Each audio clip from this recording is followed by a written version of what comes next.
它是成年人的玩具，材料普通，制作者平凡，有时可论斤称，有时贵得离谱，1000万。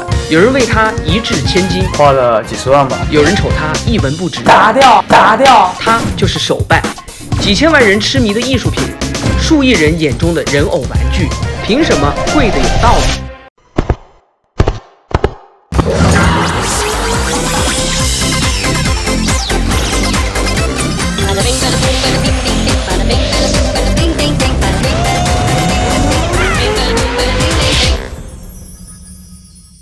为什么这么贵？大家好，我是紫薇。据说多金青年玩车，氪金青年玩表，只有家里有矿的青年才会玩这个手办。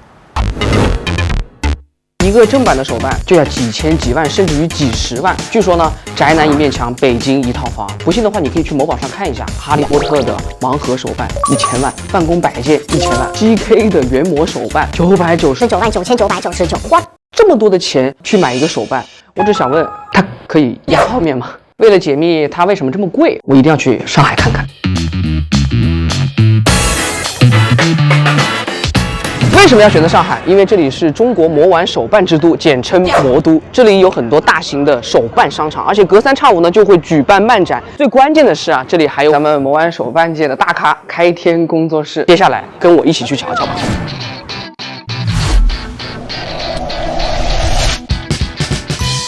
开天工作室引领着国风雕像手办的潮流，也是国内第一家取得新世纪福音战士、火影忍者等全球知名 IP 授权的工作室。在这儿，我见到了创始人橙子老师。我现在是不是已经站在一个价值1个亿的房间里了？看到这么多的，没有那么夸张，100万左右吧。他们都统称为手办是吗？称为魔玩可能更合适一点。魔玩，对，咱们这个工作室最贵的，能不能先吓我一跳？是哪个？海王这个吧，是25999。海王的手一定要摸一下，我觉得他这个太逼真了。你看他这个眼睛，他植发吗？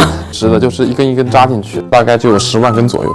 这种模型手办啊，先预定然后再生产，因为它比较贵嘛。它有一个预售价格，然后有个现货价格，有一部分产品它量比较少，限量的，求大于供，它就会有一定的溢价涨价，基本都这样。包括我们神奇女侠，它也是从2万1到3万左右。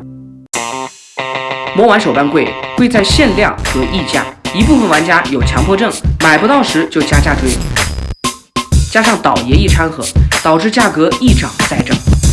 好像这一个价格大概就7000块钱，但是没抢到，加价的话呢就15000。就是你必须要把它收集齐，对不对？对，强迫症，少一个都不行。不行。喜欢就买，剁手不需要理由。不过我们还是呼吁理性消费。限量和溢价推高了手办价格，不过从制作上看，它也贵得有道理。因为一些岗位的含金量非常高，比如原画师，他们要走流程的第一步，只能靠想象塑造角色和场景，还要考虑立体空间的透视、承重等问题，不修炼5到10年无法胜任。比较顶级的这种原画师，他一年的收入大概是在什么区间？3到50万应该是有吧，这是保底吧？保底。还保底啊？对，原画完了之后的步骤应该是后面就要到建模的部分了。建模的部分，我觉得我应该可以吧？我觉得你不可以。还是交给罗老师吧。哎，罗老师建模呢？好嘞。搞错了，再来。哎，罗老师，在建模呢？对，这在画什么啊？花纹。罗老师，能不能给我们介绍一些这种建模的一些细节？可以啊。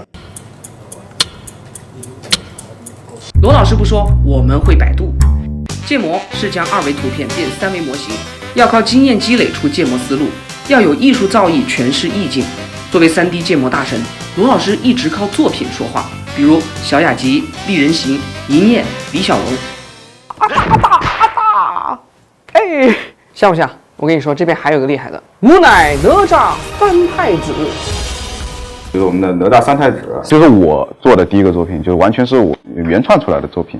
聊完建模，我决定去工厂看看手办从虚拟走进现实时需要在哪些地方砸钱。首先震惊我的是3D 打印环节。3D 打印，我来了。刚才小马哥说这边有一台特别贵的机器，这台售价是70多万，我们打印的话收费是1克35块。比如说一个鸡蛋50克，一个鸡蛋就要打掉1750块钱。投成本好高。对，我们如果想要把这个头雕变成这个打印件的话，就需要经过一个扫描，然后再打印的过程。3D 打印还挺费时间，像这台花1个半小时只能打印1厘米，而这台是逐层打印，每层高0.01毫米，叠出10厘米模型需要打1万层。这些细节可以刻画到这种程度，对吗？这个其实不是极限精度，还有更对，还有更厉害的东西。走吧，这就是我们极限精度的东西，它上面这个环的直径只有0.18。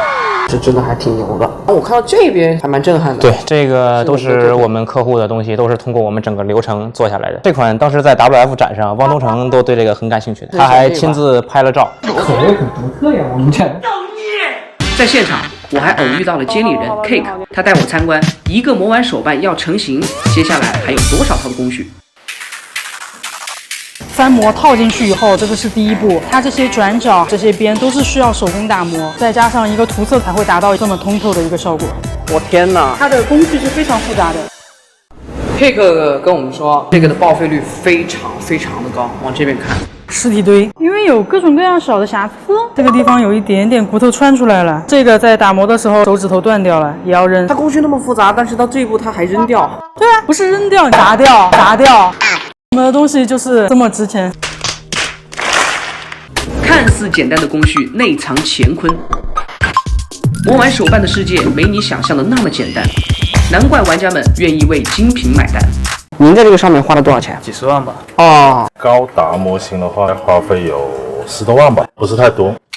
不是太多。对。我花费的话稍微少一点，可能不到1万吧。有了大批玩家，磨完手办行业才充满了生机。有了秉持匠心的制作者，中国的磨完手办才渐渐地走出了一条国风道路。我们应该更多的去做一些具有我们自己民族特色风格的作品。这个市场不再充斥着这个日漫和美漫，也要有我们中国人自己的风格。磨完手办本是舶来品，被东方美学浸润后落了地生了根，繁衍出一个最具价值的原创 IP 国风手办。它迅速崛起，成为新国货代表。相信用不了多久，国风手办也能走向世界，成为全球玩家的新宠。